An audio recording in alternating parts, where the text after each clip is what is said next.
En deuxième intervenant, qui est normalement le senior de la sélection, oui, on a intervenant senior et junior, mais c'est sans, il n'y a pas de hiérarchie. C'est parce que oui, j'ai travaillé sur la juniorité, alors je trouvais que c'était pas mal.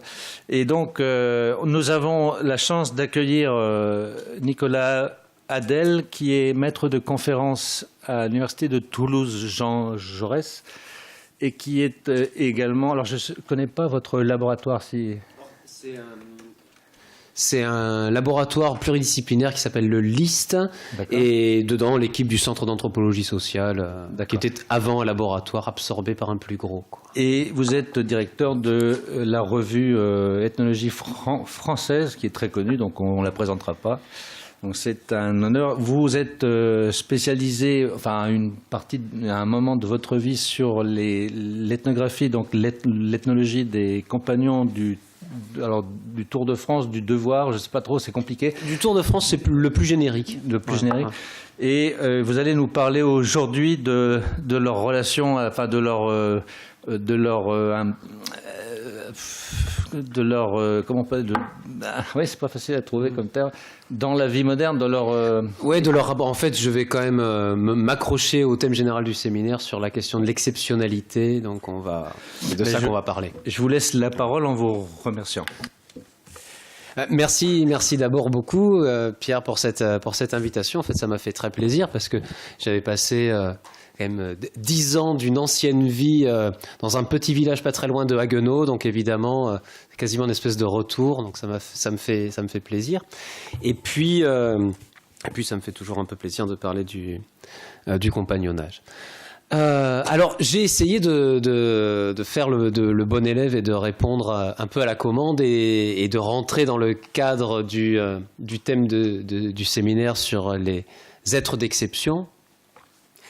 Et ce qui m'a fait beaucoup réfléchir, et je me suis dit comment est-ce que je pouvais prendre la chose, puisque je ne m'étais pas posé directement cette question-là, même si en fait j'ai beaucoup tourné autour avec le compagnonnage. Et je me suis dit qu'on pouvait prendre la question de l'exceptionnalité chez les compagnons du Tour de France, finalement de deux manières, de plusieurs façons, mais de deux manières qu'on peut organiser entre deux pôles qui sont assez différents et entre lesquels j'ai essayé de trouver une espèce de jonction. Les deux pôles, ce sont les suivants. Le premier pôle, c'est en gros considérer l'exceptionnalité du compagnonnage, c'est-à-dire tout le groupe qui est situé dans un écart par rapport on va dire à la norme en général, et à partir de singularités collectives qui finalement sont à l'écart et font exception. Alors là, pour le coup, c'est très facile à identifier pour le compagnonnage, puisqu'il s'agit ici de communautés initiatiques de métiers, ce qui déjà constitue en soi, je dirais, un écart. Communautés initiatiques de métiers qui, par ailleurs, imposent de faire passer le métier, c'est-à-dire de l'enseigner, par une exigence d'itinérance, une deuxième, je dirais, singularité, et par la réalisation d'un chef-d'œuvre associé à des séquences rituelles particulières qui constituent, là aussi, un point, je dirais, de distinction qui fabrique, je dirais, une espèce d'exceptionnalité collective, donc exceptionnalité du compagnonnage. Ça, c'est le premier pôle. Le deuxième pôle, ça serait plutôt de considérer l'exceptionnalité dans le compagnonnage. C'est-à-dire comment ce groupe-là, en particulier, ces communautés, produisent-elles et gèrent-elles leurs êtres d'exception. Ce serait la deuxième perspective. Et là, on voit bien que les leviers, forcément, à ce niveau-là, sont pas du tout même les mêmes que dans le précédent, puisque tout le monde passe par le rite, tout le monde fait un chef-d'œuvre, donc rite, chef-d'œuvre ne sont plus des éléments distinctifs. Donc l'exceptionnalité dans ce registre-là se niche complètement ailleurs. Y a-t-il d'autres rites à l'intérieur même des communautés qui distinguent certains individus des autres? Y a-t-il des pratiques réservées? Y a-t-il en gros un système de distinction ou des fonctions particulières, des compagnons à talent qui seraient reconnus, comme il y a dans la franc-maçonnerie ça marche comme ça, vous reconnaissez des frères ou des sœurs à talent qui ont un talent donc particulier. Chez les compagnons, ça peut fonctionner aussi. On aime bien notamment les musiciens et les écrivains. Donc quand un développe des qualités de musicien ou des qualités d'écriture particulières, il devient en quelque sorte un peu à talent et en fait un être d'exception. Enfin, c'est un des leviers possibles, si vous voulez, à l'intérieur de ces communautés. Alors, chaque pôle, chacune de ces deux perspectives peut être traitée en propre et fait l'objet de constructions analytiques tout à fait différentes, en fait, avec des enjeux qui sont complètement différents.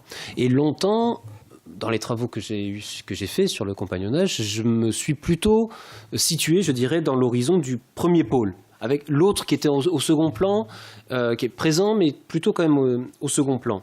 Mais avec une manière, je dirais, assez particulière de saisir ce premier pôle, c'est-à-dire l'exceptionnalité du compagnonnage, les singularités collectives. La manière particulière, c'était que j'avais eu la perspective, on va dire, de considérer le compagnonnage comme une sorte d'exceptionnel normal. Ça, c'est une expression d'un micro-historien italien qui s'appelle Edoardo Grandi, qui est assez intéressante, c'est-à-dire l'idée que, en gros, l'exceptionnalité du compagnonnage, finalement, ça ne fait que mettre au jour des mécanismes qui œuvrent dans toutes les autres sphères, finalement, du monde social, mais sous des aspects plus masqués, plus ternes, moins brillants, moins bruyants aussi. Enfin, par exemple, la réflexivité généralisée, par exemple, l'individualisation de l'exigence de faire une œuvre qui est beaucoup plus évidemment diffuse, moins, c'est pas le chef-d'œuvre, mais en même temps une exigence d'individualisation singulière d'une création en fait. La place du rite, l'engagement en vie, enfin il y a tout un tas de motifs comme ça qui sont très fortement cristallisés, qui prennent un brillant chez les compagnons et pour autant qui renseignent sur le reste du monde social à l'intérieur duquel il se situe. C'était ça la perspective que j'avais plutôt développée en quelque sorte. Alors aujourd'hui, je voudrais prendre les choses un petit peu différemment, c'est-à-dire en essayant d'examiner un niveau que j'avais pas forcément jusque-là eu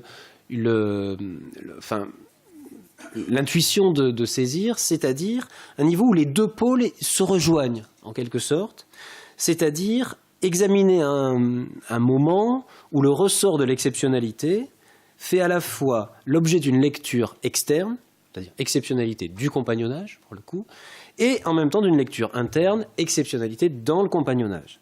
Ce qui évidemment va me conduire à parler, vous l'avez deviné, bien sûr du compagnonnage, mais aussi des autres qui comptent pour les compagnons, c'est-à-dire tous les acteurs du champ où le ressort, qui va m'intéresser ici, le ressort de l'exceptionnalité, signifie.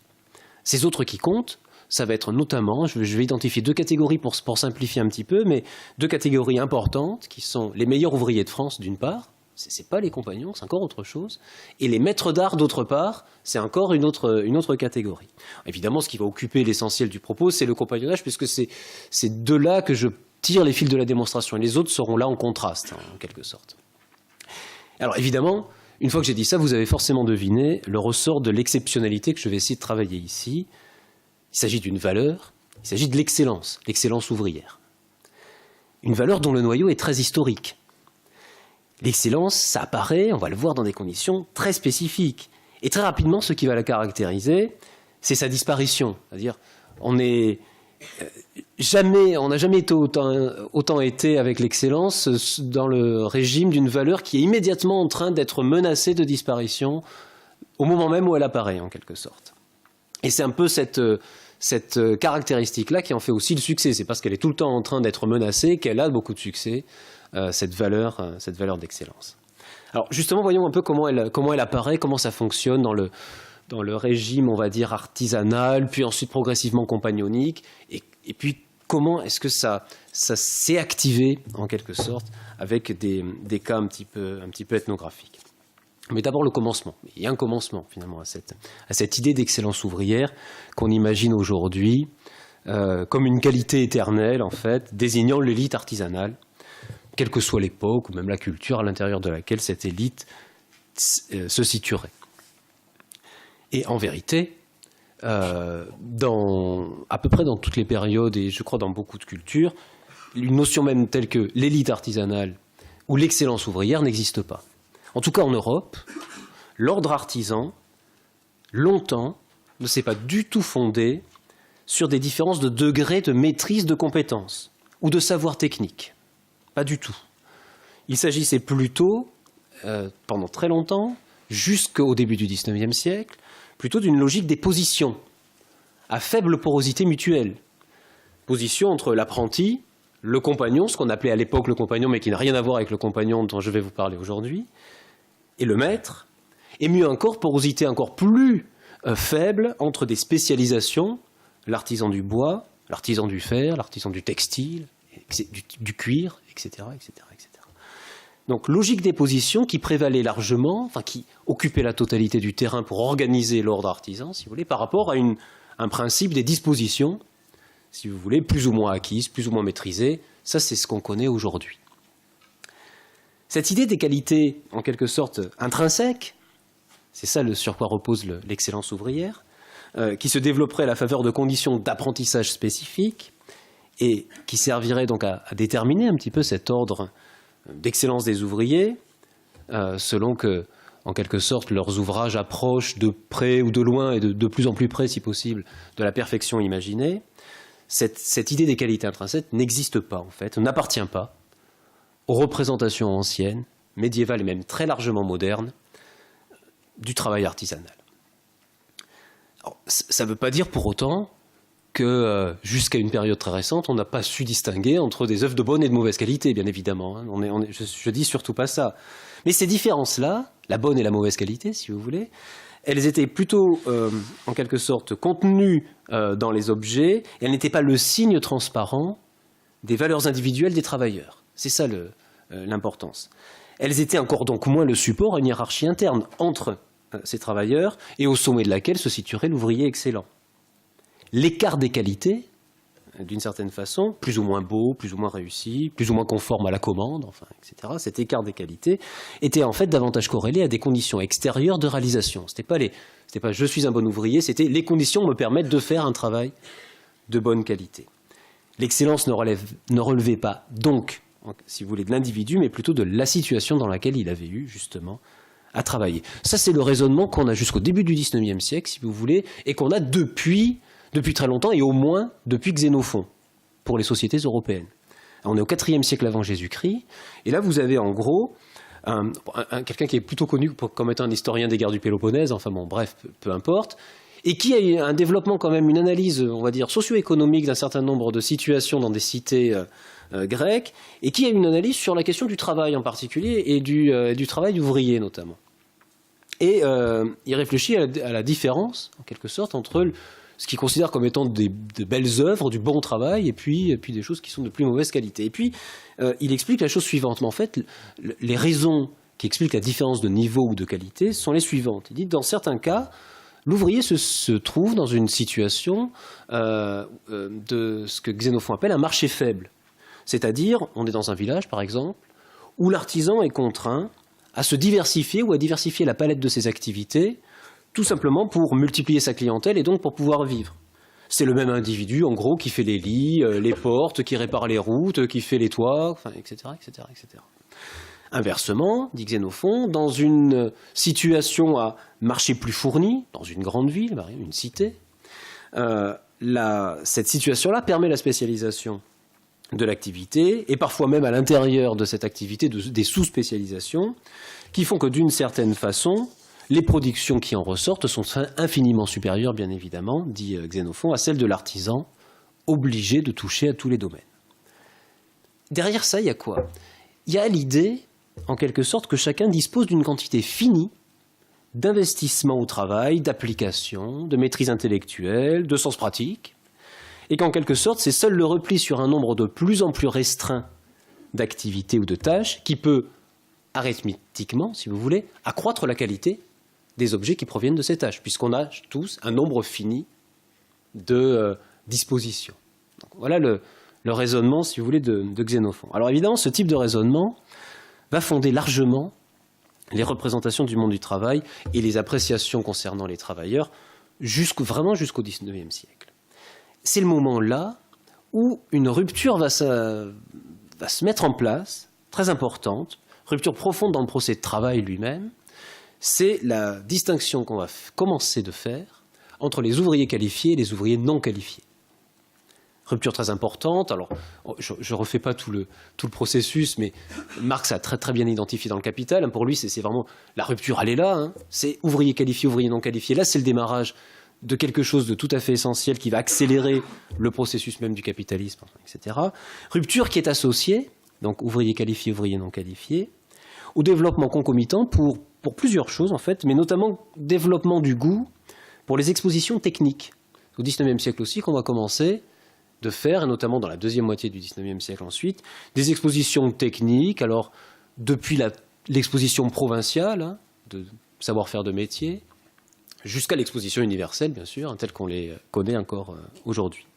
Donc, développement des expositions techniques, développement aussi de la raison pédagogique, depuis la fin du XVIIIe et à partir du début du XIXe siècle, dans toute forme d'apprentissage, et y compris dans l'apprentissage technique, bien avant donc un enseignement véritablement technique se met en place, notamment en France, au début du XIXe siècle, mais dans les autres pays en Europe, entre la fin du XIXe et le début du XXe siècle.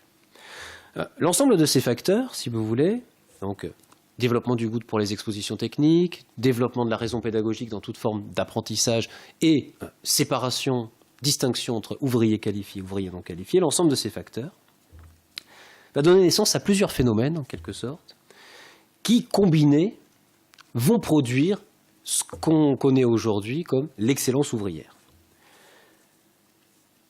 Je reprends un peu ces différents facteurs pour vous montrer comment est-ce que ça va fonctionner.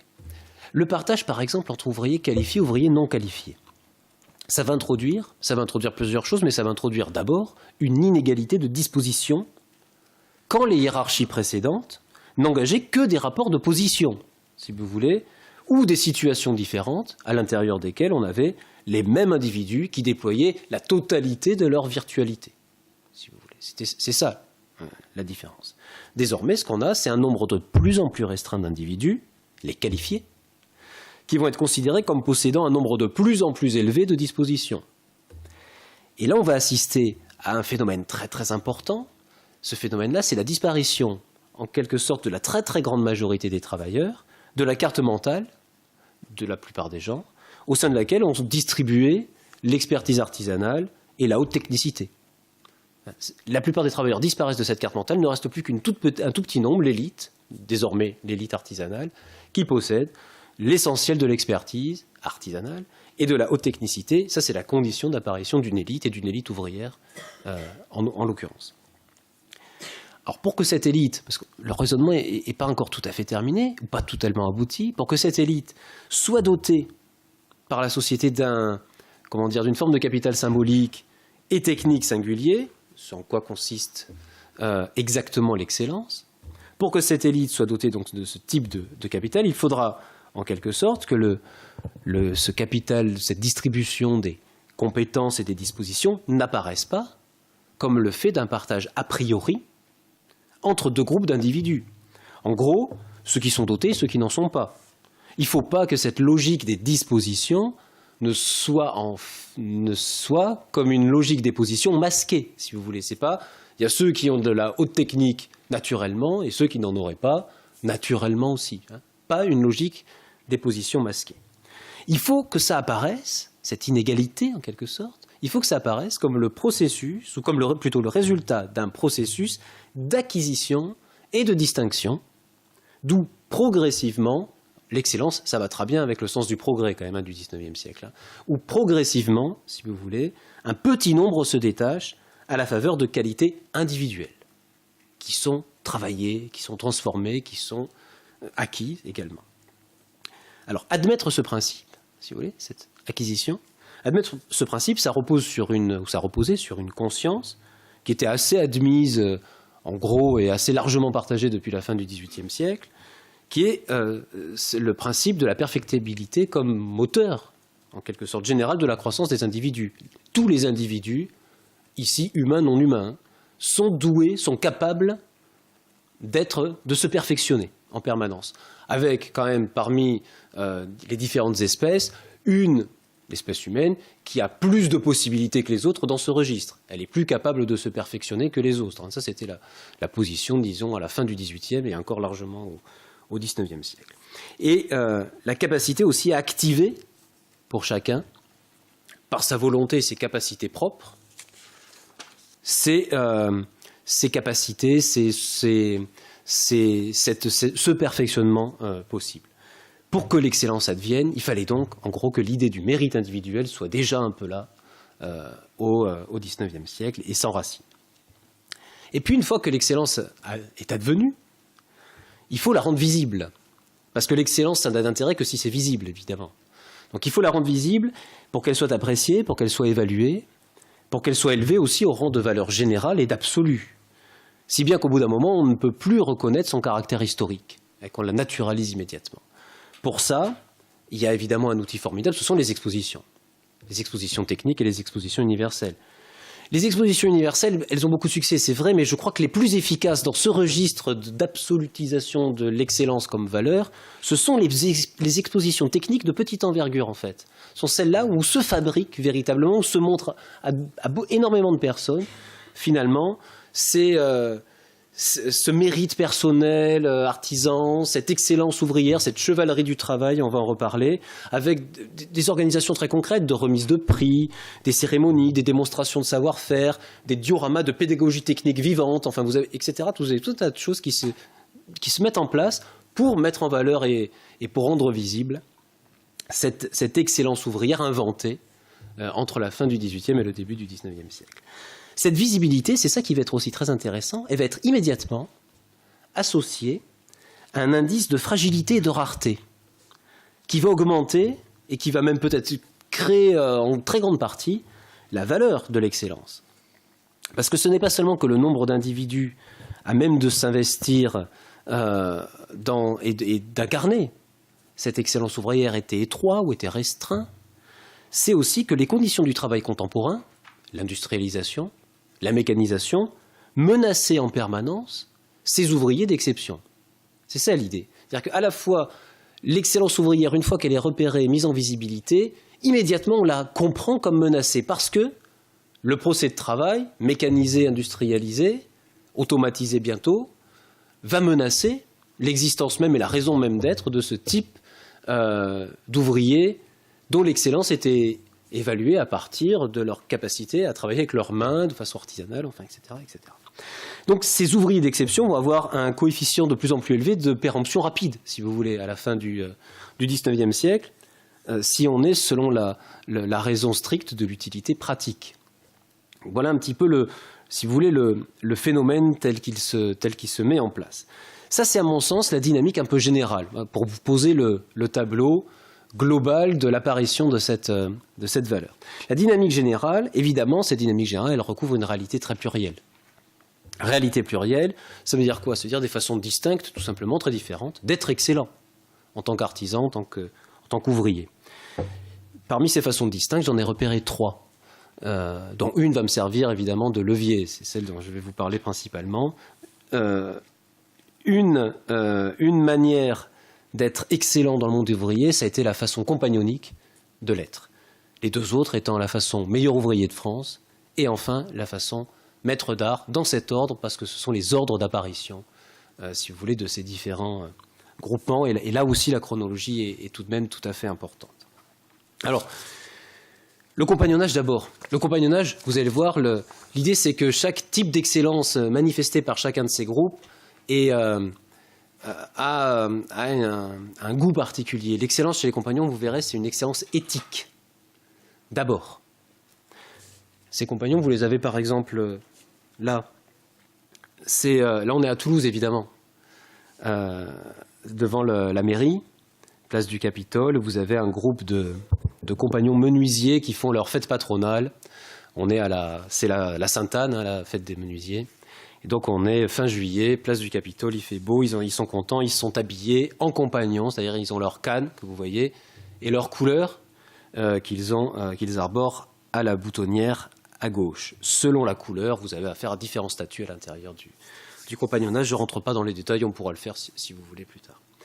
Évidemment, aujourd'hui, du compagnonnage, le public garde une image qui peut être éventuellement celle-là, et qui est, si ce n'est pas celle-là, l'idée d'ouvriers de très haut niveau, à juste titre, qui bénéficie pour avoir ce très haut niveau, justement, d'une formation spécifique, dont le motif le plus connu reste encore aujourd'hui la pratique du Tour de France, cette idée d'une itinérance pour où on apprend progressivement pendant plusieurs années. Selon les métiers, ça peut durer entre 3 et 10 ans, le Tour de France. Et on acquiert une très très haute compétence à l'intérieur d'un secteur assez étroit, d'un métier artisanal au sens large, c'est-à-dire un métier où intervient à un moment donné de façon privilégiée la main. Ce qui fait que vous pouvez avoir des compagnons prothésistes dentaires, si vous voulez, par exemple, ou des compagnons jardiniers. Ce n'est pas forcément les métiers auxquels on pense le plus quand on imagine le compagnonnage, le tailleur de pierre, le charpentier, etc. Il y a aussi d'autres registres, et c'est vrai qu'ils sont moins nombreux, mais enfin, ils existent. Aujourd'hui, ce compagnonnage, c'est en vérité, on dit le compagnonnage, mais c'est une multiplicité de communautés très différentes. En gros, vous avez 3 groupements compagnonniques aujourd'hui en France qui se partagent l'essentiel du paysage. Vous avez ceux qui sont représentés ici relèvent d'un groupement qui s'appelle la Fédération compagnonnique des métiers du bâtiment. C'est un premier groupe.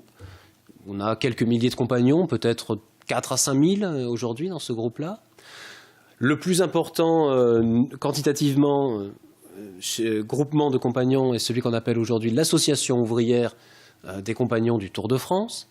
Cette association ouvrière, quand vous entendez dans les médias ou quand vous entendez parler des compagnons du devoir, c'est généralement à ceux-là qu'on fait référence. Compagnons du devoir, c'est souvent pour dire les compagnons de l'association ouvrière des compagnons du Tour de France.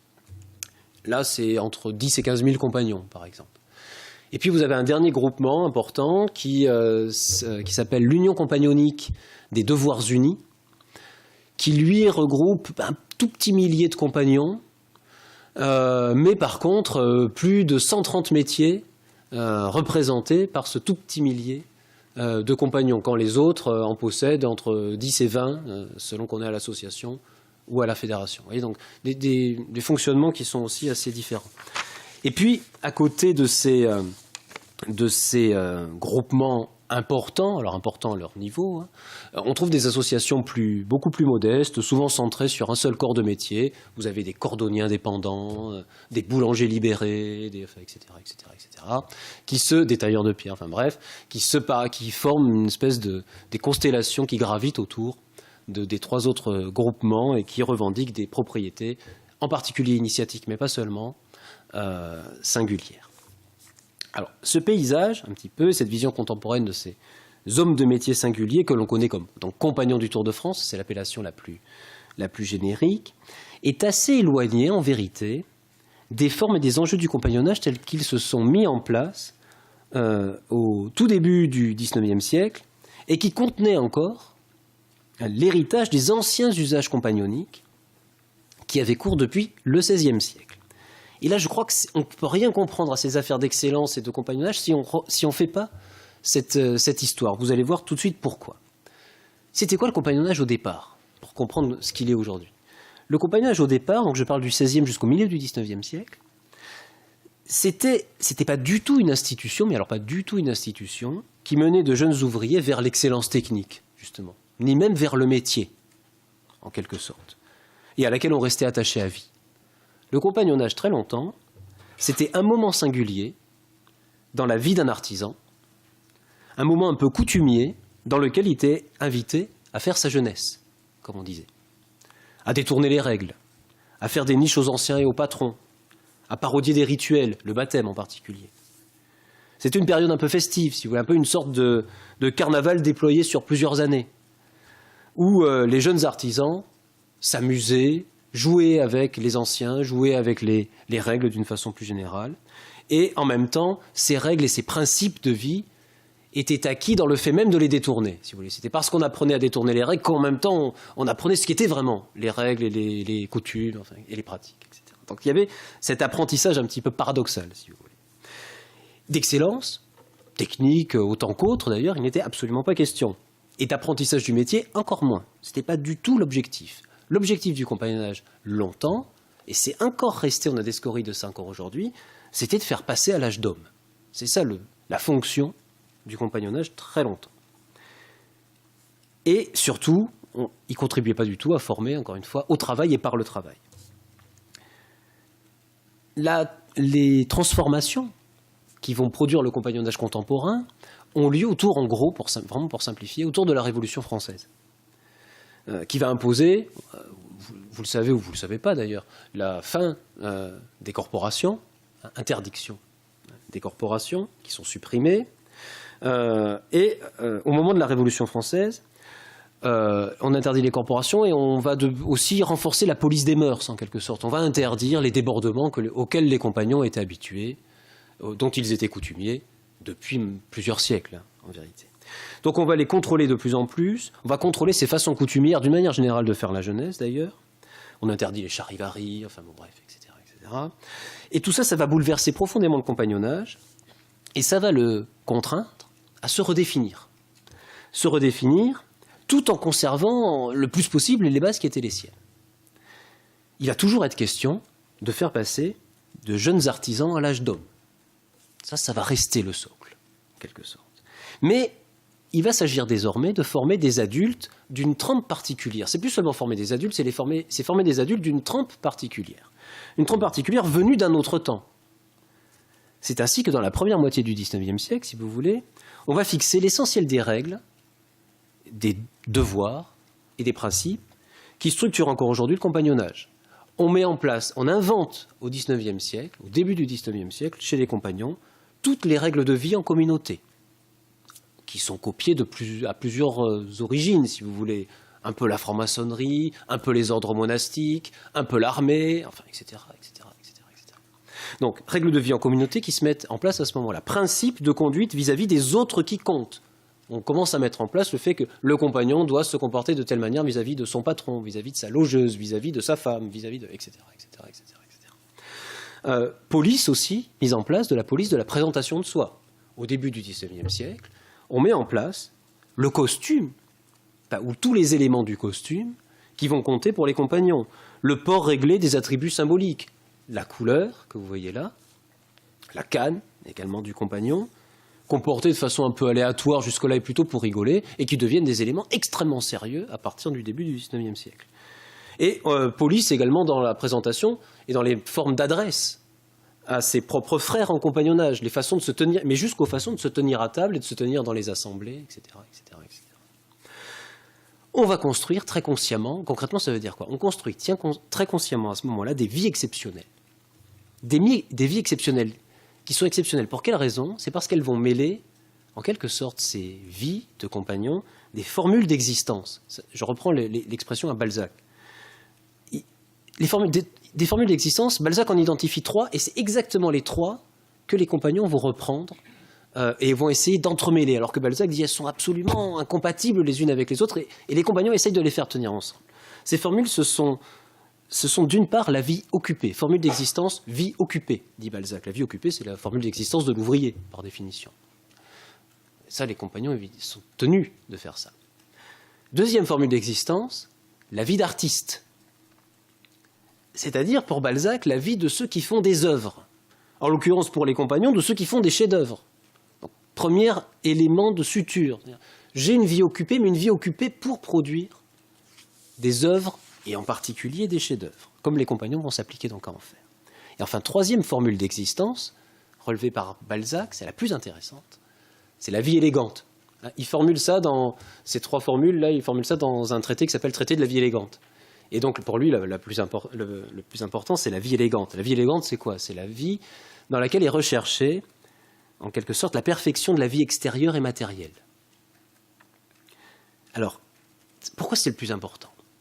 Et pour Balzac, et pour les compagnons. Alors, perfection de la vie extérieure et matérielle, vous l'avez là, par exemple, dans la présentation de soi, dans ce souci du costume, dans l'endroit où il faudra porter sa couleur. Il y a des débats infinis pour savoir si les charpentiers doivent la porter là, les menuisiers ici, les tailleurs de pierre comme ça, enfin, etc., etc.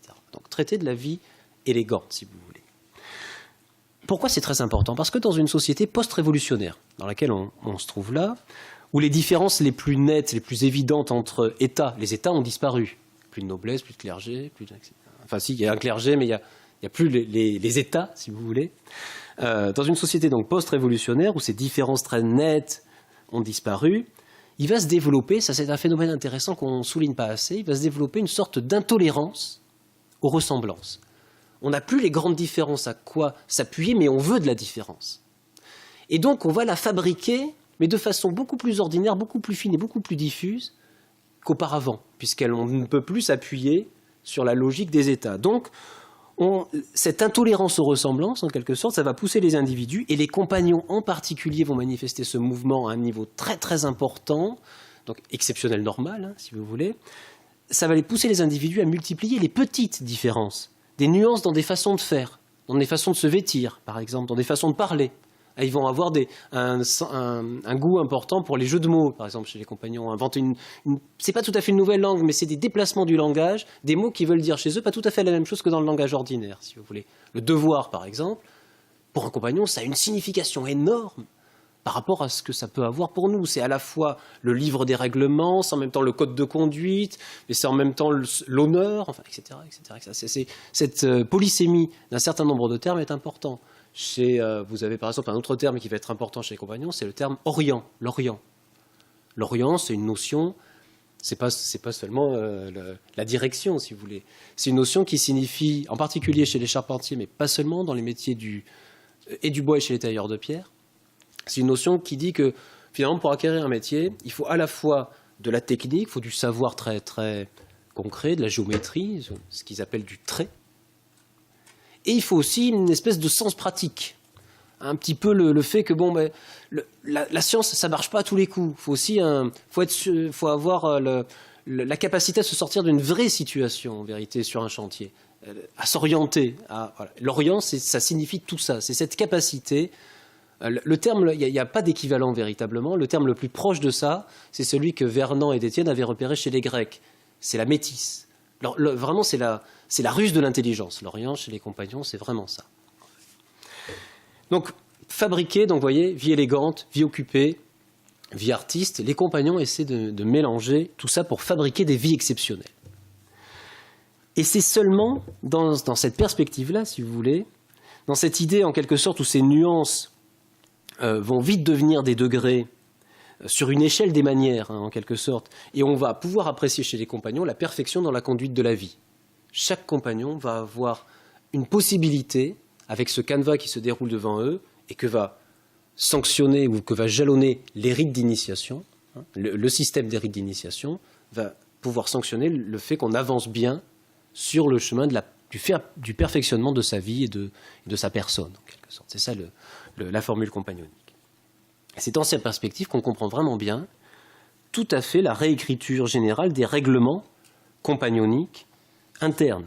Alors là, peut-être je peux vous passer quelques éléments. Alors pas ça non plus. Alors là, c'est à nouveau des groupes de compagnons. Là, vous aviez des menuisiers. Là, c'est à nouveau une fête, mais on n'est plus à Sainte-Anne, c'est la Saint-Éloi. Donc on est chez des maréchaux-ferrants. Ici, en l'occurrence, il s'agit de maréchaux-ferrants à Paris qui ont fait leur fête. Là, ce sont des compagnons de l'Union compagnonique qui défilent. Ils ont gardé une pratique chez eux, d'autres aussi, du défilé, notamment au moment de la fête corporative. Et des exemples de règlements, donc, qui sont réécrits au début et jusque dans le début de la deuxième moitié, on va dire, du XIXe siècle. Là, c'est par exemple alors là, c'est un devoir, un règlement, un recueil précieux, comme ils l'écrivent, les compagnons. En l'occurrence, ici, il s'agit de sabotiers, compagnons sabotiers qui écrivent leur recueil précieux qui contient à la fois les règles et aussi l'origine de la communauté compagnonique et l'origine légendaire. Dans ces réécritures générales des règlements compagnoniques, on voit apparaître des valeurs nouvelles dont j'ai déjà un peu parlé. Le devoir, par exemple. Le compagnon du devoir prend une vraie consistance à ce moment-là seulement. On voit apparaître également et s'élaborer à l'intérieur de ces règlements, qui sont beaucoup plus que des règlements, des rituels d'initiation, puisqu'à l'intérieur de ces livres, vous avez aussi le déroulé ou le canevas du déroulé des rites, des différents rites d'initiation, qui cessent de plus en plus d'être des simples parodies de baptême, avant c'était vraiment ça, et qui deviennent de plus en plus sérieux et de plus en plus graves.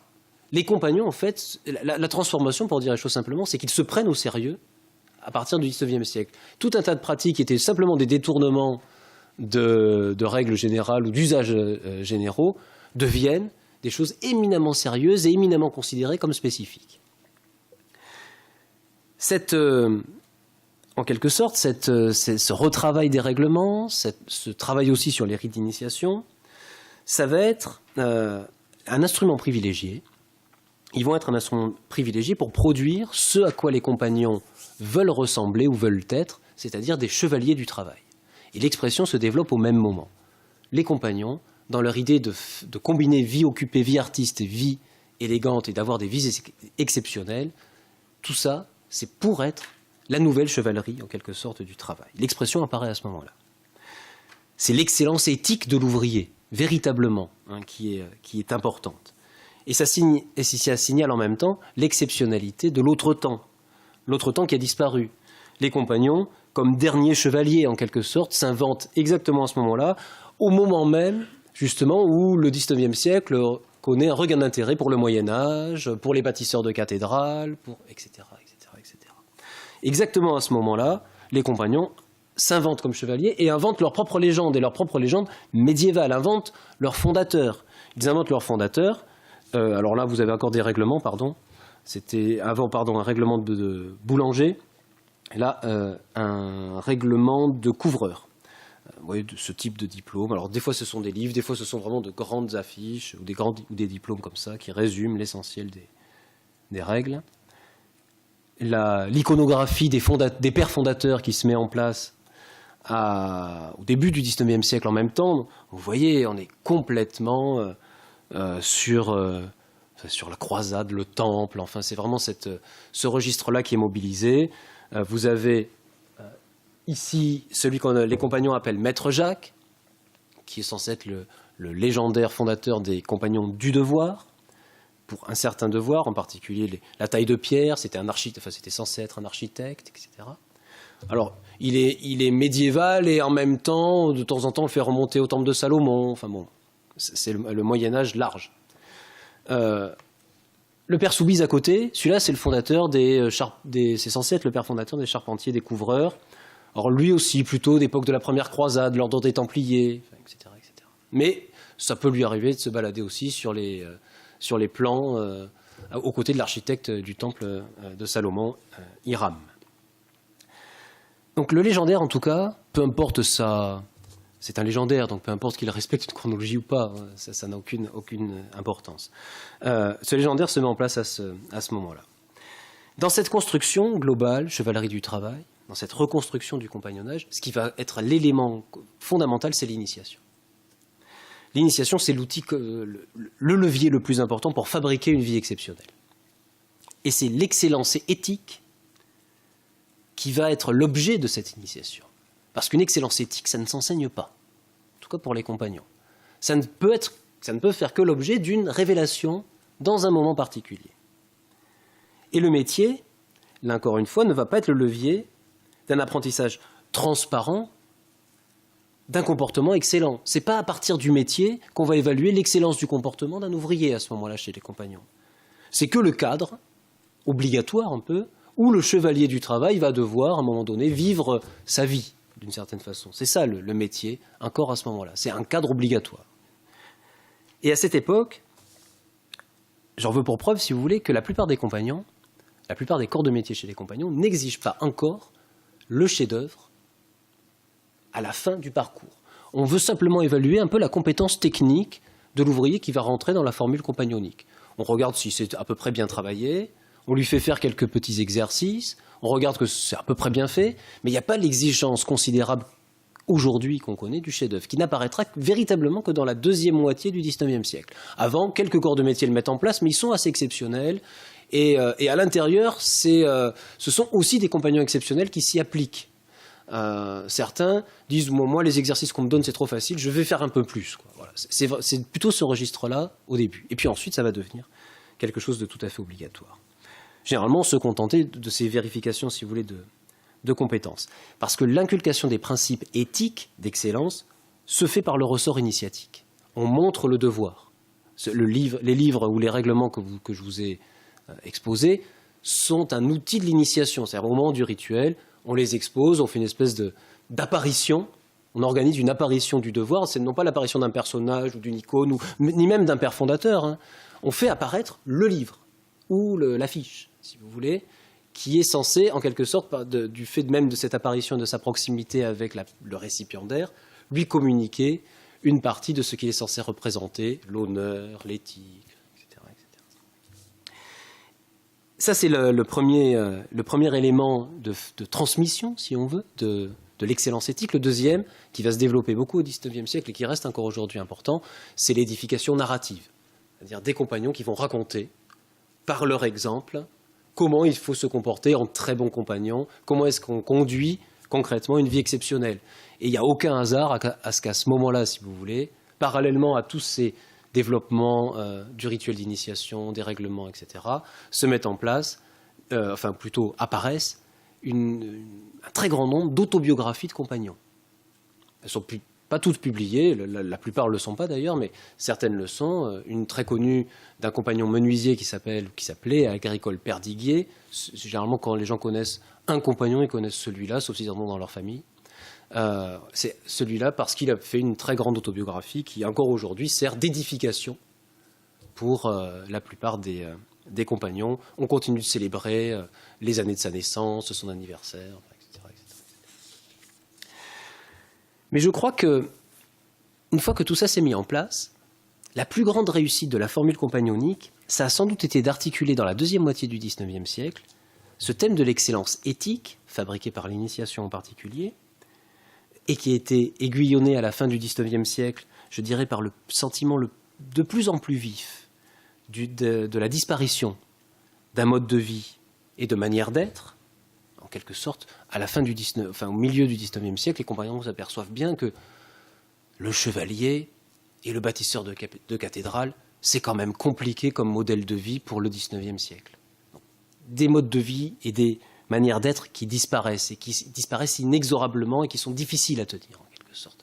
On s'en rend compte et donc on va essayer d'articuler le thème de l'excellence technique de l'excellence éthique avec celui de l'excellence technique, qui, elle, de son côté, va être suscitée, elle aussi, par une autre disparition, et par la disparition plutôt des modes de faire et des manières de travailler. Puisque, de la même façon, si vous voulez, qu'au début du XIXe siècle, les compagnons s'étaient un peu affichés comme le conservatoire de certains comportements évanouis. Il faut se comporter de telle manière, mais elles sont anachroniques. Il faut s'habiller de telle façon, mais on voit bien que c'est anachronique, enfin, etc., etc.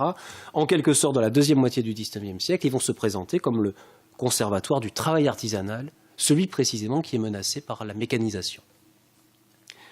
Et ce déplacement-là serait complètement stratégique s'il n'était pas, en vérité, complètement inconscient. C'est vraiment un travail qui n'est pas du tout explicité, pas du tout pensé comme ça par les compagnons.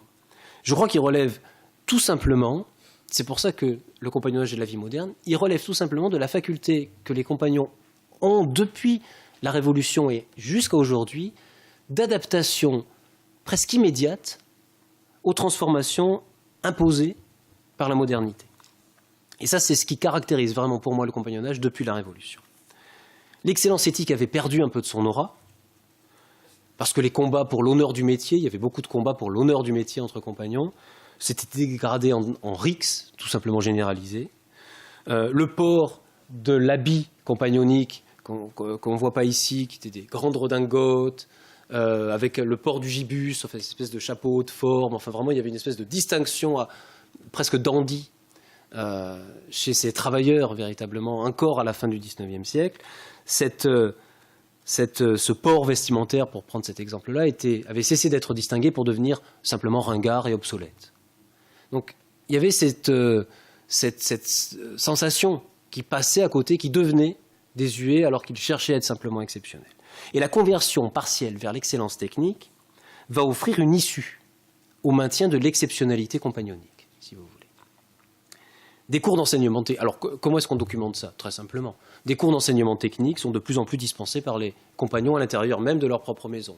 Avant, la formation, ça ne les intéressait pas du tout.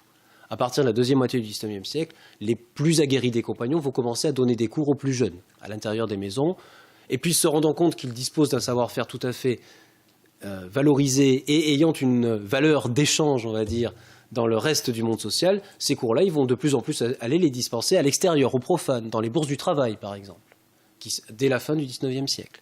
Donc les compagnons qui deviennent des enseignants.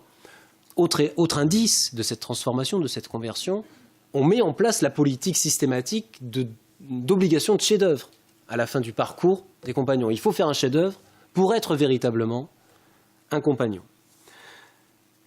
Ça va permettre aux compagnons, véritablement, on ne devient compagnon finalement qu'à la condition d'être évalué par justement cette présentation du chef-d'œuvre qui va faire l'objet d'un examen par les plus anciens, où on regarde le degré de maîtrise exceptionnel d'un métier par un individu, et qu'on va associer au rituel d'initiation. Les deux vont fonctionner ensemble, excellence éthique, excellence technique. On ne passe l'initiation qu'à la condition que la présentation du chef-d'œuvre ait été satisfaisante. Et cette présentation du chef-d'œuvre va être rattrapée par la raison pédagogique. Plus on va avancer vers le début du XXe, puis encore aujourd'hui, plus la présentation du chef-d'œuvre va ressembler très concrètement à une soutenance de thèse. Le rituel académique le plus élevé, qui va être repris entièrement par les compagnons. Vous avez la même disposition, vous avez un jury, vous avez quelqu'un qui doit arriver avec son chef-d'œuvre, mais qui doit arriver aussi avec un petit mémoire où il explique ce qu'il a voulu faire. Pardon ? Ah ouais, les tables sont bien plus jolies, et puis c'est pas dans des amphis généralement. Puis ensuite on file pour aller faire un rituel, donc c'est beaucoup mieux. Mais bon, bref. Donc, pardon ? Il y a un rituel après. Mais a-t-il les mêmes personnages que ceux-là ? Il les faut absolument, sinon ça marche moins bien. Donc il y a vraiment la copie de ce qui est le grand rituel académique qui est repris en partie avec des commentaires, un échange. Enfin bon, c'est vraiment très très très très proche. Tout simplement parce qu'il faut examiner si le récipiendaire est techniquement digne de son élévation éthique. C'est ça en fait le raisonnement chez les compagnons, deux régimes d'excellence qui vont là s'entremêler. Et c'est cet entremêlement qui va en quelque sorte un peu donner naissance ou qui va être tuilé par une autre proposition d'excellence en régime ouvrier, qui est la proposition des meilleurs ouvriers de France. Je vous rassure, la première partie est beaucoup plus longue que ce qui suit. Là, c'est plus petit, et après, c'est vraiment une conclusion. Les meilleurs ouvriers de France, là, c'est plus l'excellence éthique, en tout cas, c'est plus d'abord l'excellence éthique, c'est l'excellence technique, en premier lieu. Un nouveau groupe va s'emparer de ce que les compagnons ont fait apparaître, en fait, cette exigence d'excellence technique. La plupart du temps, d'ailleurs, il y a une distance très très courte, ou tellement courte, entre meilleurs ouvriers de France et compagnons du Tour de France, que pour, je dirais, un large public, en gros, les personnes se confondent un petit peu. On imagine que les compagnons sont forcément meilleurs ouvriers de France, ou que les meilleurs ouvriers de France sont très souvent des compagnons. Ce n'est pas complètement faux, dans une certaine mesure, puisque le rapprochement est assez évident dans plusieurs métiers, pas dans tous, mais dans plusieurs, oui, où effectivement des compagnons présentent leur chef-d'œuvre pour celui qui leur a permis de devenir compagnon, en tant que pièce pour éventuellement obtenir le titre de, on dit, un des meilleurs ouvriers de France. Donc, souvent, les pièces servent aux deux registres, mais ce sont des choses tout à fait différentes. D'ailleurs, on peut très souvent regarder dans des musées de compagnonnage, puisqu'il y en a plusieurs, des pièces qui ont été réalisées dans ces deux registres. Et les compagnons vont d'ailleurs encourager le phénomène un petit peu d'entremêlement, puisque, en quelque sorte, pour eux, cette réussite, leur conversion à l'excellence technique va être renforcée par ce rapprochement avec les meilleurs ouvriers de France. Cette confusion, elle atteint des sommets assez importants. Alors après ça, alors là, quelques chefs-d'œuvre de compagnons, si vous voulez. C'est vrai que j'aurais pu vous les présenter au moment où j'en parlais, c'est quand même mieux. Mais après tout, pourquoi pas maintenant ? Vous avez le chef-d'œuvre d'un tapissier là-bas, à droite.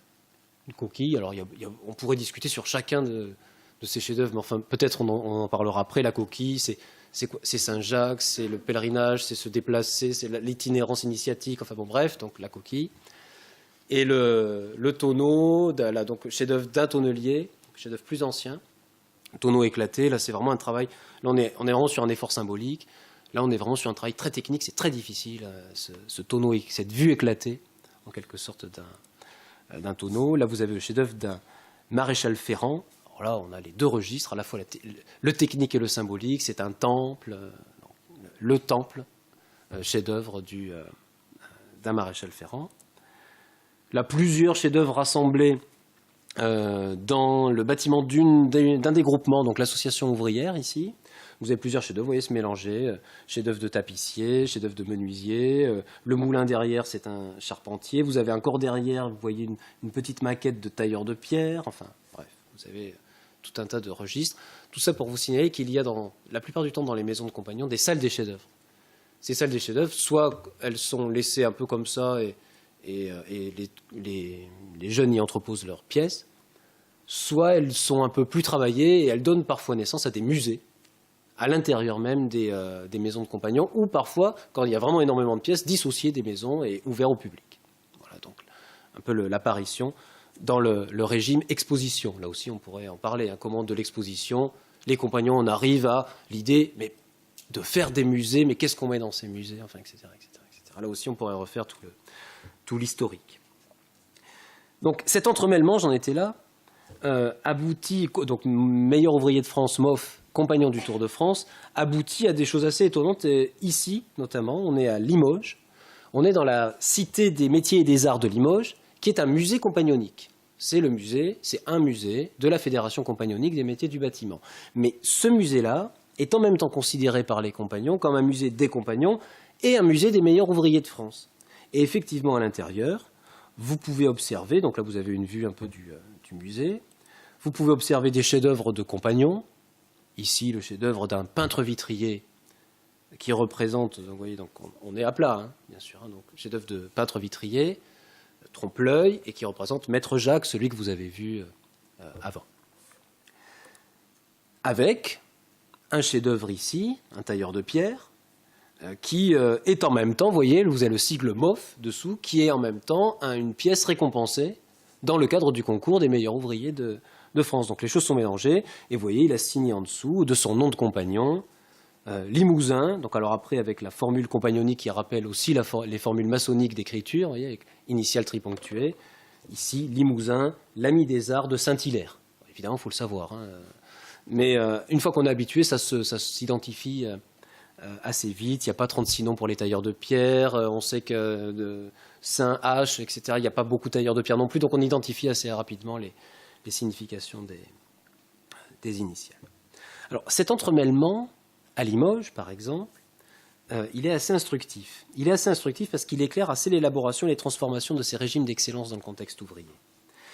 Et donc le compagnonnage, je crois, a été vraiment le creuset. Parce qu'on peut toujours ajouter, vous allez le voir, à l'ensemble des facteurs qui dessinent un peu le contour de l'apparition du concours des meilleurs ouvriers de France. Ce concours, il est mis en place en 1924, pour vous donner les éléments. Dans ce contexte, qu'est-ce qu'on a? Le contexte, il est simple. Il est mis en place dans l'enseignement technique en 1919. On met en place l'enseignement technique, c'est la loi Astier. 1919, mise en place l'enseignement technique. Revalorisation du travail manuel et apparition de manuels, tout simplement, d'enseignement technique en général, aussi à la même période. Traitement, dans les années 10-20, de la question du travail. Ça devient fondamental, la question du travail, à ce moment-là. Succès aussi, à ce moment-là, des expositions de travail, un petit peu dans la lignée de ces expositions techniques. Tout ça, on peut le lire aussi en creux, comme une référence à l'excellence technique que le compagnonnage a, en quelque sorte, un peu abandonné aux meilleurs ouvriers de France. Ils l'ont abandonné parce que, en quelque sorte, ils l'avaient d'abord confisqué. Et cette confiscation de l'excellence technique, qui était l'aboutissement de leur réussite, c'est-à-dire comment est-ce qu'on montre qu'on est non plus seulement excellent éthiquement, parce que ça marchait plus, c'était ringard, ça je l'ai dit.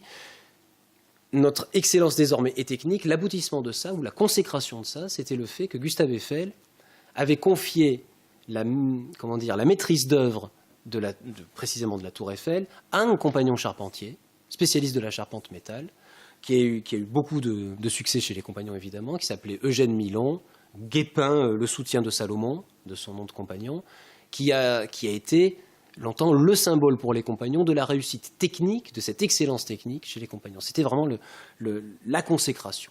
Et les compagnons multipliaient justement à ce moment-là les cours techniques, c'était les meilleurs professeurs, c'était eux qui avaient les manuels les plus réputés dans différents domaines, en charpente, en tailleur de pierre en particulier, etc., etc., etc.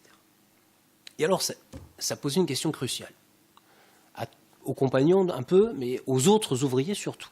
Question cruciale, c'était la suivante. Est-ce que cette excellence technique avérée chez les compagnons devait forcément s'acquérir au prix de cette espèce d'apprentissage obscur qu'était l'initiation? C'est ça la question.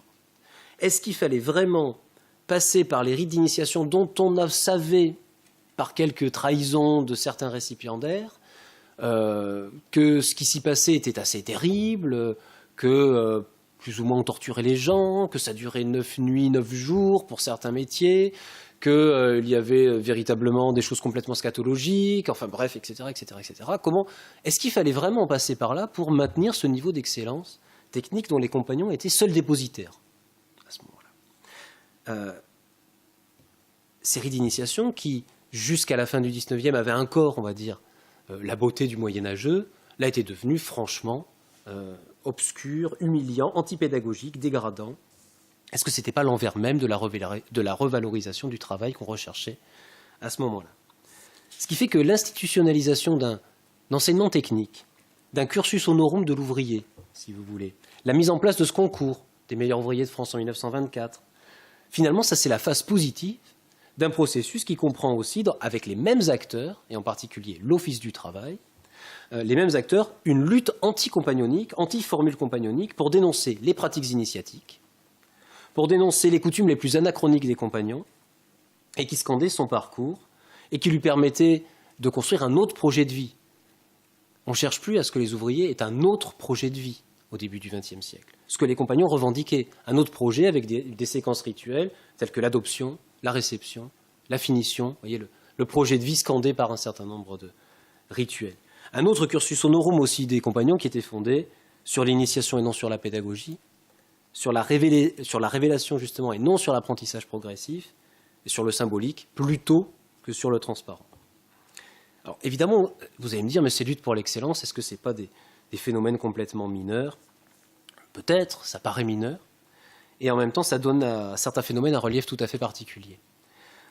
Par exemple, le fait que dès les premières sessions du concours des MOF 1924-25, dans la deuxième moitié des années 20, dès les premières sessions, des compagnons se présentent systématiquement pour témoigner du fait qu'ils conservent en quelque sorte leur prééminence dans le domaine technique, dans les métiers qu'ils représentent. Ils se présentent et très souvent ils sont d'ailleurs honorés d'être l'un des meilleurs ouvriers de France. C'est par exemple le cas du compagnon qui a réalisé ce chef-d'œuvre-là, qui est un compagnon qui s'appelait Lucien Thérion, qui est un compagnon très très important, qui a, avec ce chef-d'œuvre, qui est son chef-d'œuvre de compagnon, qui devient une pièce de meilleur ouvrier de France, en 1927, était en même temps un haut responsable d'un groupe de charpentiers très important, de charpentiers du devoir de liberté qu'on appelait à cette époque-là les Indiens. Et comme ça fait une jonction avec la communication d'avant. Charpentier indien donc c'était un responsable de la Cayenne, donc de la Chambre de Paris des compagnons, qui présente ce concours et qui obtient donc l'une des places de meilleur ouvrier de France. C'était un geste essentiel, très très important pour montrer véritablement le maintien du compagnonnage au premier rang de cette excellence technique. Mais je crois que la figure la plus importante dans ce registre-là, c'est une figure qui est complètement ignorée du grand public, bien sûr, mais même des spécialistes et à vrai dire même des compagnons et même des meilleurs ouvriers de France, enfin de tout le monde. C'est un compagnon charron qui s'appelait, alors dont j'ai pas de photographie, qui s'appelait Ferdinand Flouret, compagnon charron.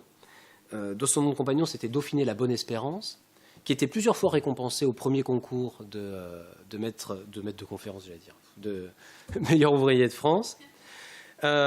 Plusieurs fois récompensé donc à ces concours, plusieurs fois récompensé dans le cadre d'expositions nationales ou départementales de métiers, techniques, du travail.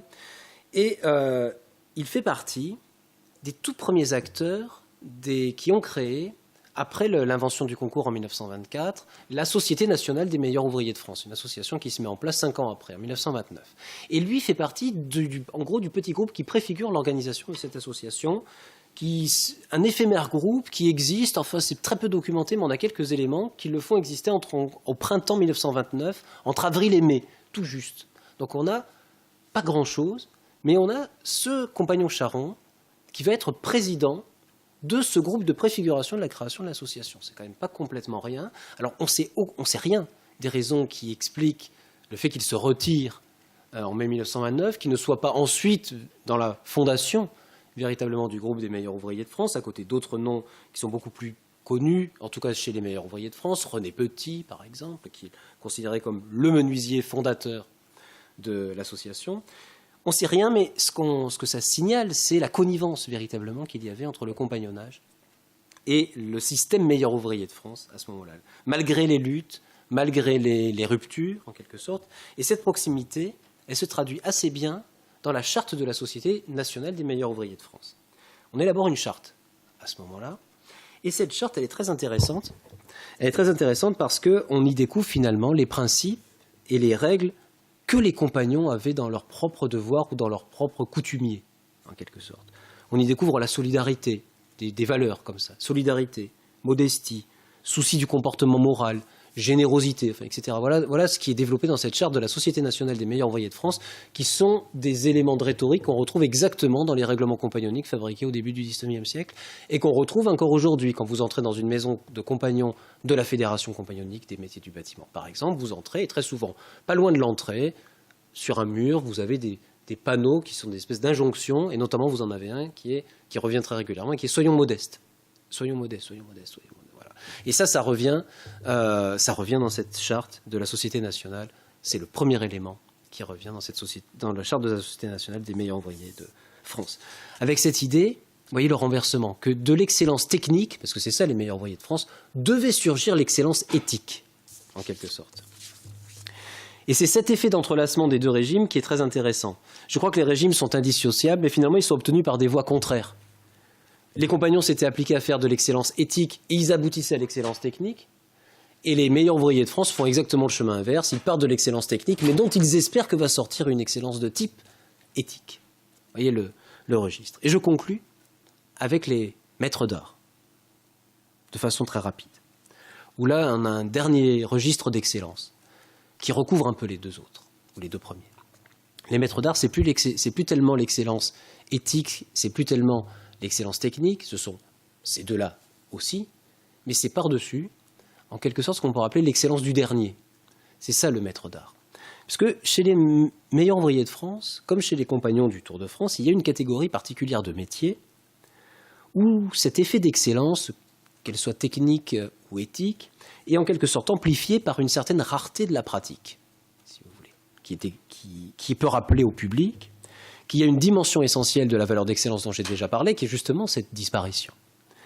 Et qui fait que, par exemple, le vitrailliste d'art, le luthier, le bronzier d'ornement, je ne sais pas, le tourneur sur bois, font partie, peut-être, de derniers à posséder certains types de savoir-faire.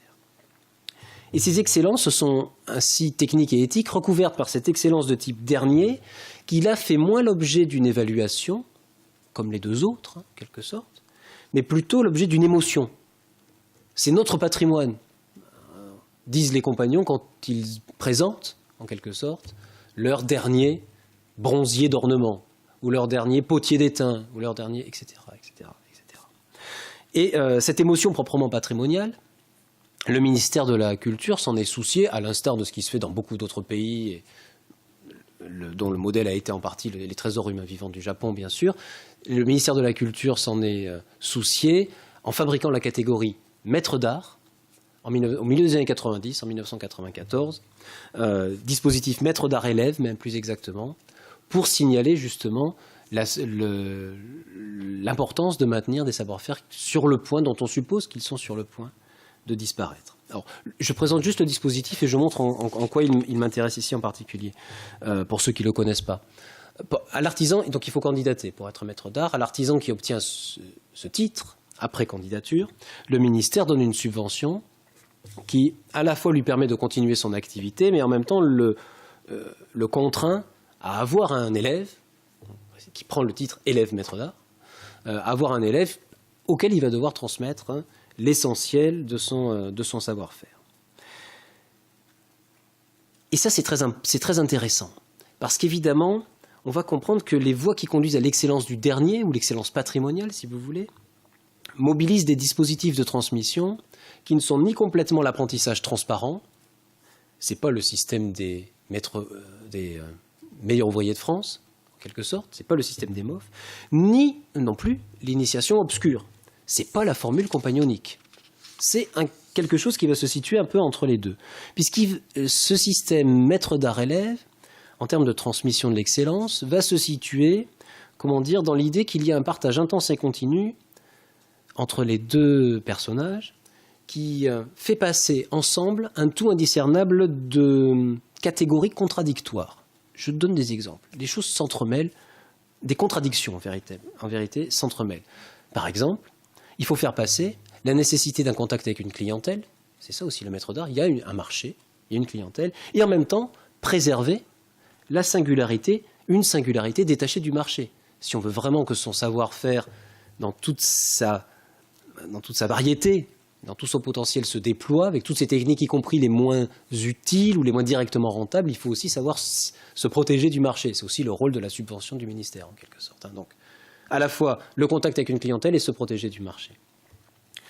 Il y a en même temps, autre catégorie contradictoire qui apparaissent et qui passent, c'est le schéma de l'exécution d'un geste qui doit être répété. C'est ça, la transmission d'un savoir-faire particulier. C'est aussi la transmission d'un geste qu'il faut savoir refaire d'une certaine façon. Et en même temps, la liberté par l'élève d'appropriation de ce geste pour que vraiment il soit capable de le maîtriser. Il faut en même temps qu'il ait la liberté de le réinventer d'une certaine façon. Ce n'est pas la transmission complètement passive, c'est la recréation du geste qu'on est en train de lui montrer. Ça, c'est essentiel à l'intérieur de ce dispositif.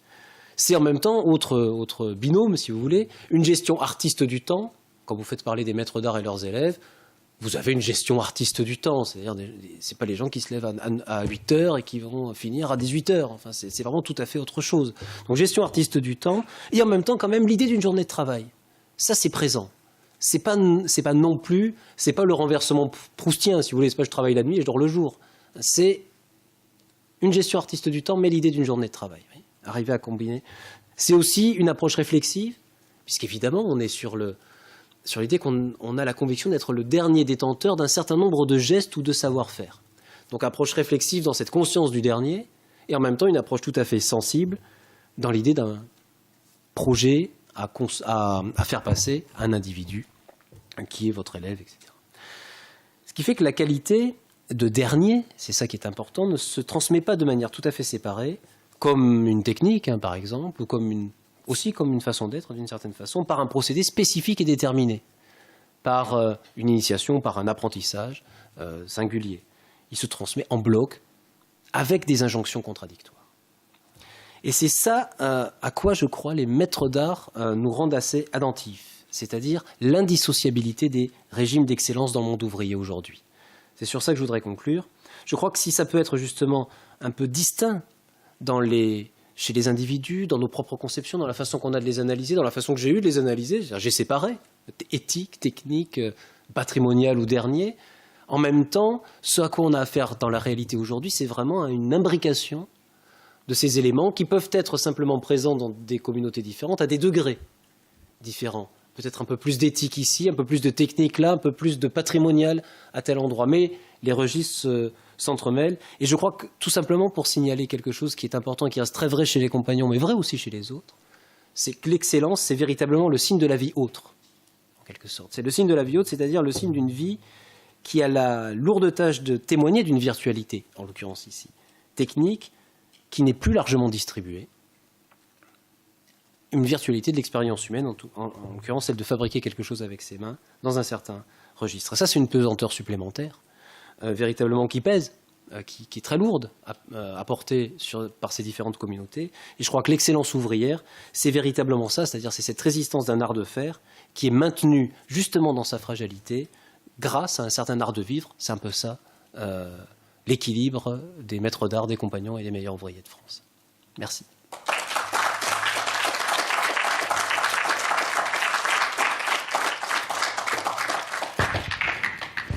J'étais un peu long, navré. Non, c'était très bien.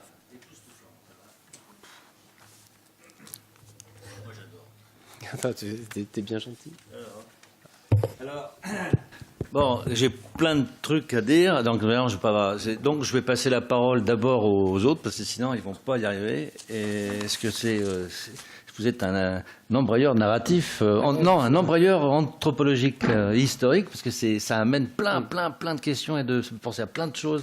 C'est très enrichissant, surtout pour un exotique comme moi. Avez-vous des questions, mademoiselle?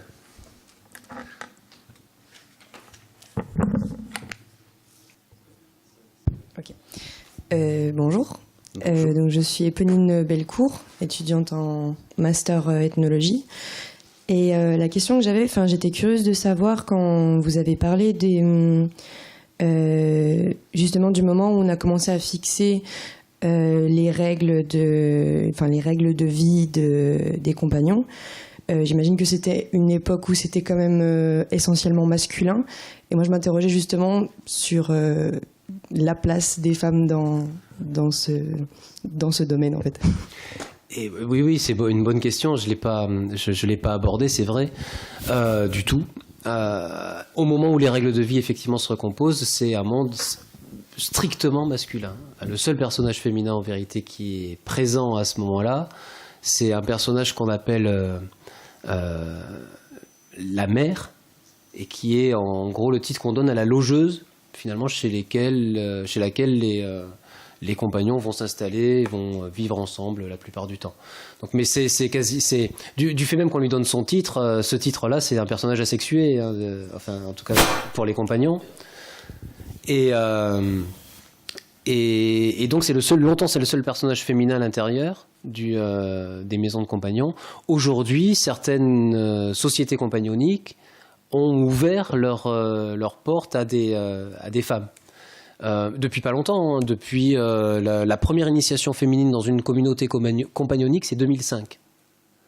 Donc c'est récent, chez les tailleurs de pierre.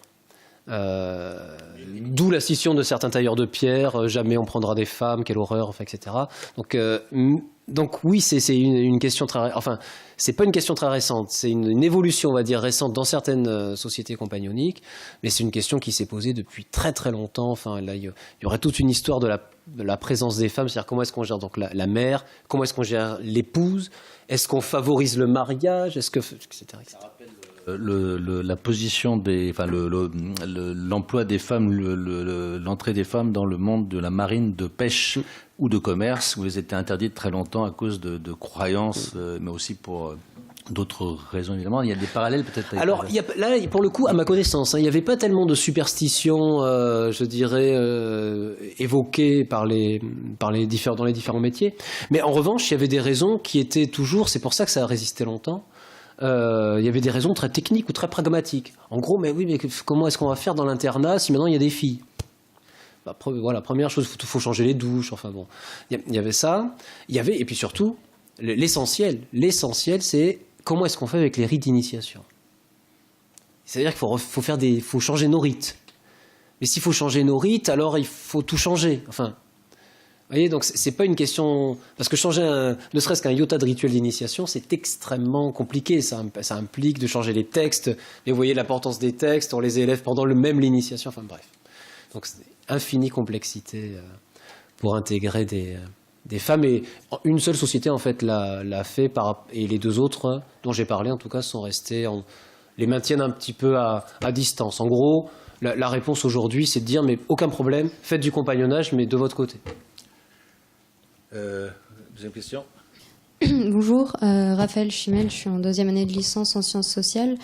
Et quand vous parliez des rites d'initiation, ça m'a fait penser au bizutage en faculté de médecine, qui me semble, est considéré comme une filière d'excellence, bon, du coup pas dans le milieu ouvrier, mais donc je me demandais s'il y avait un peu un lien. Alors des liens, pour le coup j'en avais pas mal parlé avec Emmanuel Godot qui a fait une très belle thèse sur les carabins et justement sur on va dire les initiations dans l'internat de médecine. Et en fait c'est très très différent parce que, pour plusieurs raisons, c'est que déjà là d'une part il y a des femmes à l'intérieur et qui jouent un rôle, justement dans le fait même qu'elles soient très largement discriminées. Il y a une misogynie terrible dans ces systèmes d'internat. Ça, c'est une première chose différente. Et puis, d'autre part, les rituels d'initiation chez les carabins sont beaucoup moins, organisés, scénarisés que chez les compagnons. Chez les compagnons, en gros, on suit un texte. C'est vraiment le bon performeur de rituel, c'est celui qui respecte le mieux le texte sans donner l'impression qu'il le respecte. Chez les carabins, il y a davantage une forme d'inventivité, c'est-à-dire une marge de manœuvre très très large. L'humiliation, par exemple. Alors par contre, oui, voilà. Ça, c'est vrai que l'humiliation fait partie. Et en même temps, encore une fois, chez les compagnons, autant cette humiliation était vraiment forte à la fin du 19e siècle, enfin les récits qu'on a en tout cas rapportent des faits très très dégradants, autant aujourd'hui ça a beaucoup changé et les rituels ont un caractère qui est... enfin comment dire, ça reste des épreuves, mais l'épreuve ne consiste plus nécessairement à être dégradée en quelque sorte. Mais il y a des choses plus différentes, des choses qui sont... Je peux donner un exemple peut-être, je ne donne pas le corps de métier, un exemple, vous arrivez, on vous dit d'arriver pour le rituel avec votre plus beau costume, puis on vous dit de l'enlever entièrement. Vous le déposez sur un billot, une chaise devant vous, puis on vous bande les yeux, et puis on vous donne une hache, et puis on vous dit de taper comme un fou sur votre costume que vous venez de poser, qui vous a coûté les yeux de la tête. Enfin, c'est des ouvriers quand même, hein, ils n'ont pas des salaires, bref. Donc, et vous devez détruire en quelque sorte votre costume avec l'argument qu'on vous donne aussi. Si vraiment vous voulez rentrer dans la communauté, vous devez être capable de vous dépouiller de tout, enfin, etc., etc. C'est un peu la rhétorique.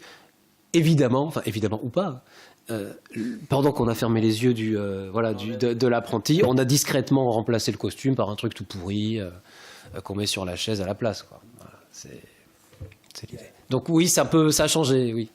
Si vous pouvez faire des questions courtes, parce qu'on n'a plus beaucoup de temps. Ouais, pardon, moi j'étais bien trop long. Ouais. Non, je fais court. Oui ou non?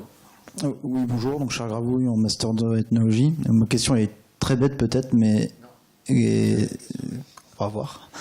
Les œuvres qu'on voit ou qui ont été faites, c'est que des œuvres individuelles d'un compagnon, ça peut être plusieurs compagnons. Il y a jusqu'au début du XXe siècle, on pouvait avoir des chefs-d'œuvre collectifs, mais quand je parle du chef-d'œuvre pour devenir compagnon, c'est un chef-d'œuvre individuel nécessairement. Voilà. Plus court que ça, c'est pas possible. J'avais deux questions très, très courtes. La première, c'est... Okay. Vous aussi, vous présentez après. Ok. J'ai rien commenté. Merci d'abord pour la présentation très enrichissante. J'ai appris beaucoup. Je voulais savoir, vu que vous avez aussi une approche on peut dire, vous me corrigez si je me trompe aussi d'anthropologie historique, si vous pouvez parler un peu plus de vos méthodes aussi ethnographiques et aussi en perspective historique.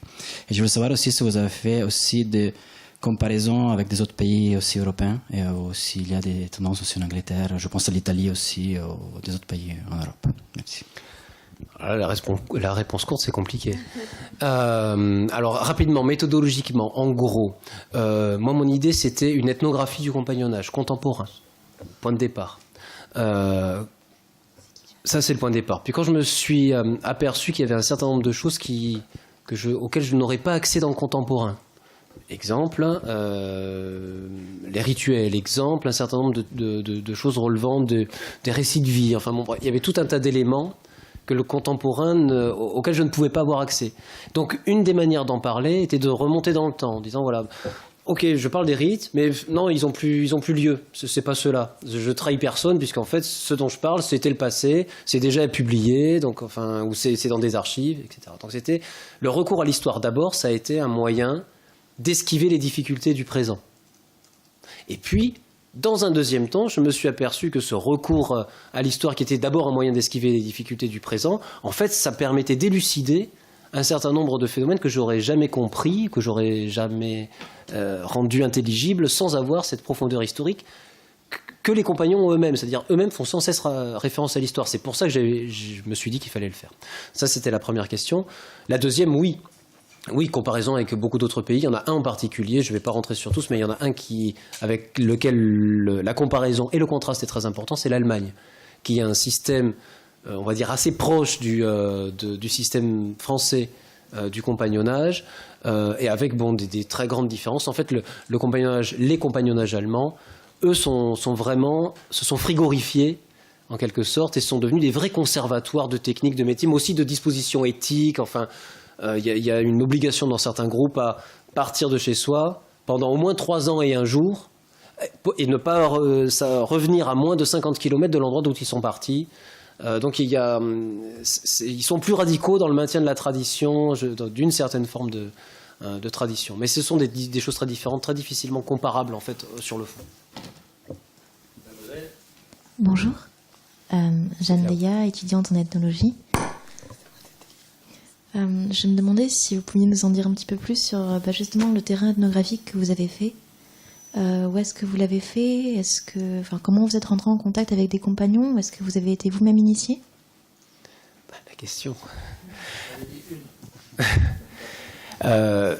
Non, alors, réponse très simple sur ce dernier point. J'ai pas passé l'initiation. Pas celle qui te fait devenir compagnon. Ça, c'est. J'ai pas fait de chef-d'œuvre, non, malheureusement, j'aurais bien aimé, hein, mais déjà je suis vraiment complètement gauche, donc. Mais non, pas d'initiation. Et pour le coup, c'est pas qu'on m'a interdit le Tour de France, hein, au contraire, mais pour le coup, c'était aussi moi, c'était une réflexion que je me faisais. À partir du moment où je franchis ce cap-là, il y a des choses que je peux plus écrire, que je peux plus dire, voilà, il y a quelque chose qui pourra plus se faire. Je savais pas encore quoi exactement, mais je savais qu'il y avait des choses qui pourraient plus se faire. Donc ça, c'était une limite que je m'étais pas autorisé à franchir. Ça, c'est la première chose. Pour le reste, mon entrée sur le terrain, c'est en fait une entrée très simple. C'est-à-dire que je voulais travailler sur le compagnonnage. J'ai contacté des maisons de compagnons qui m'ont demandé, auxquelles j'ai demandé l'autorisation de venir d'abord pour interroger simplement les principaux, on va dire, dignitaires à l'intérieur d'une maison, puis dans plusieurs maisons, puis voilà, un peu partout en France. Et puis progressivement, encore je me suis dit, mais il y a tellement de choses qui m'échappent, en particulier toute la dimension technique, le travail. Et donc je me suis lancé dans une formation de charpentier, en disant, est-ce que vous acceptez que je m'inscrive en CAP charpente, concrètement, en CAP charpente chez les compagnons, en l'occurrence à Toulouse, puis ensuite je suis parti à Marseille un petit peu, pour préparer le CAP, le BEP de charpente. Donc j'ai fait ça. Alors j'étais j'étais mauvais comme les pierres. C'était vraiment l'horreur totale, absolue. Parce que j'ai essayé de faire des choses très compliquées. Ce qu'il faut pas faire, ne faites surtout pas ça. D'observer et en même temps d'essayer de faire les exercices qu'on me donnait. C'est une erreur. Si je devais le refaire, je pense que je ferais plus l'observation en fait. Je ferais complètement pendant plusieurs mois vraiment l'apprentissage. Je crois que je ferais ça et ensuite, dans un deuxième temps, je prendrais des distances. Mais là, j'ai voulu faire trop vite un peu les deux, ce qui fait que bon, comme je voulais vraiment faire de l'ethnologie, j'étais très très mauvais en charpente. Ce qui fait que mais en même temps, je rendais des services parce que comme j'étais le plus mauvais de tous, on me donnait les tâches qui servaient à rien, mais donc qui servaient à rien ou qui étaient très très très faciles, mais ce qui me libérait encore de la capacité, de la disponibilité intellectuelle pour pouvoir faire des observations, noter des choses. On me faisait clouer des trucs insignifiants. Donc c'est vrai que ça me permettait de vraiment d'être disponible intellectuellement pour faire ce que je voulais faire. Mais ce qui était fou, c'est que ça s'entendait. Sur un toit, quand on me demandait de clouer de la volige, vraiment, le bon compagnon, il fait tac tac. Les clous, ils sont tac tac tac. C'est un peu syncopé comme ça. Vous l'entendez, le bon. Et puis quand vous avez un type comme moi qui tape 5 fois et à la fin c'est toujours pas rentré parce qu'il a tapé 4 fois à côté. Bon voilà, ça s'entend quoi. J'ai un frère. C'est moi seul. C'est l'horreur. Oui, bonjour, je m'appelle Lisa Mabir, je suis étudiante en orthophonie et je voulais savoir, parce que de ce que vous décrivez, j'ai vraiment l'impression que c'est l'entrée dans cette communauté que forment les compagnons, ça va régir toute notre vie future. On va être compagnon avant d'être le fils de ses parents, on va être compagnon avant d'être l'époux de sa femme, avant d'être le locataire de sa logeuse. Et est-ce qu'on en sort? Est-ce qu'un jour, on a le droit d'en sortir? Alors aujourd'hui, oui, complètement, même avant. Même avant, et d'autant plus avant, puisque c'était un moment transitoire. On devait quitter, en fait, le compagnonnage dans la vieille formule. Aujourd'hui, c'est toujours le cas. On peut toujours s'en aller. Alors, il y a des façons très différentes de s'en aller. Il y a ceux qui, effectivement, ont pris les choses très au sérieux, qui se sentent compagnons à vie, et quand ils sont en rupture avec le compagnonnage, vivent les choses très difficilement, et ça peut aller jusqu'à des suicides, par exemple, parce qu'ils n'arrivent plus à gérer la rupture et en même temps leur attachement. Ça, c'est une première chose. Mais la plupart des départs, en quelque sorte, sont des départs très ordinaires. C'est-à-dire, en gros, vous avez quelqu'un qui arrête de payer ses cotisations, parce que c'est ça, c'est des associations. Il arrête de payer ses cotisations, il vient plus dans les maisons, il vient plus aux fêtes corporatives, et puis il s'éloigne. Les compagnons essaient de le rattraper, on lui envoie le journal, on lui demande des choses, et puis il répond plus, et puis c'est pas grave. Mais finalement, c'est assez peu fréquent. quand on a tout ce parcours et les séquences rituelles franchies... Ça me rappelle les étudiants, les anciens étudiants de l'Institut d'ethnologie. C'est vrai, hein. Voilà. Et c'est pareil. Donc il y a des suicides aussi, c'est vrai. Pour ceux qui n'arrivent plus à s'attacher, mince. Des abandons comme ça par le... Oui, par le détachement progressif. Mais en fait, c'est assez rare. C'est-à-dire celui qui a vraiment franchi toutes les étapes, c'est tellement compliqué. En fait, les abandons, ils sont avant. Ils sont sur le Tour de France. En gros, chez les Charpentiers, par exemple, c'est ceux que je connais le mieux. Chez les Charpentiers, pour 10 jeunes garçons qui rentrent, il y en a un qui devient compagnon. Et tous les autres abandonnent parce que c'est... Ouais, mais complètement. Parce qu'à un moment donné, c'est très difficile. Le rythme est lui-même très difficile. Une journée de compagnon, c'est incroyable de difficulté, en fait, en termes de... Physiquement, je veux dire. Il faut embaucher le matin à 7 ou 8 heures, 7 heures plutôt d'ailleurs, et vous finissez à 2 heures du matin parce que quand vous rentrez, vous avez les cours du soir de 8 heures à 10 heures, et après 10 heures, il faut encore réaliser la maquette que vous devez remettre au compagnon à la fin de l'année. Plus vous travaillez le samedi. Enfin, donc il y en a 9 qui n'y arrivent pas, c'est normal. Moi, je serais dans les 9, mais je serais pas. Même s'il y en avait un seul qui n'y arrivait pas, je serais dans celui qui n'y arrive pas à tenir un tel rythme, c'est sûr. Oui, bonjour. Elena Landman, étudiante en L3 d'ethnologie. Moi, j'aimerais savoir si dans vos recherches, à un moment donné, sur les compagnons, vous auriez trouvé des éléments qui répondraient à la question est-ce qu'on peut perdre, enfin, est-ce que l'excellence peut se perdre chez les compagnons? C'est-à-dire, est-ce qu'il y a des cas, est-ce qu'on a vu des cas où on aurait retiré sa qualité de... Alors, soit qu'on se retrouve exclu en fait, du groupe, soit peut-être selon d'autres modalités, mais est-ce que l'excellence comme ça est remise en question et est-ce que ça touche plus à des critères du coup techniques ou éthiques? Alors, pour le coup, non. Il y a des exclusions, ça existe, hein, du compagnonnage, pour des fautes très graves, enfin, qui sont des manques de respect à des individus très importants ou des choses comme ça. Ça existe. Il y a un petit rituel qui existe pour ça, spécifiquement, pour exclure un compagnon. Mais les pertes d'excellence, en quelque sorte, n'existent pas pour une raison très simple, en fait. C'est que quelqu'un qui deviendrait moins bon dans le registre technique, par exemple, convertit, en quelque sorte, immédiatement son excellence dans un autre registre, ça peut être éthique, il devient très fort en présentation de soi, ou il devient très fort en culture compagnonique. C'est-à-dire qu'il revient dans les maisons de compagnons, l'ancien compagnon par exemple, qui est un peu moins bon dans le métier, parce qu'il a arrêté pour tout un tas de raisons, et il vient faire passer de l'histoire du compagnonnage, il vient raconter les légendes, il vient faire une exégèse de l'autobiographie de tel compagnon, etc., etc. Donc il devient excellent dans un autre registre. En fait, il y a tout un tas de façons de rester attaché de façon excellente au compagnonnage. Ce qui fait qu'on ne peut pas perdre son statut d'excellent, et on ne perd pas à ce titre-là son statut de compagnon. La dernière. Oui, bonsoir et bonjour. Et félicitations, c'est un travail passionnant. Moi, je m'appelle Eva Carpigo, je suis doctorante en anthropologie médicale. Et j'ai une question plutôt vis-à-vis de la question historique, c'est-à-dire de la notion de modernité. Et donc, c'est très intéressant, cette tension entre les corporations et l'État me semble une question qui revient dans plusieurs domaines.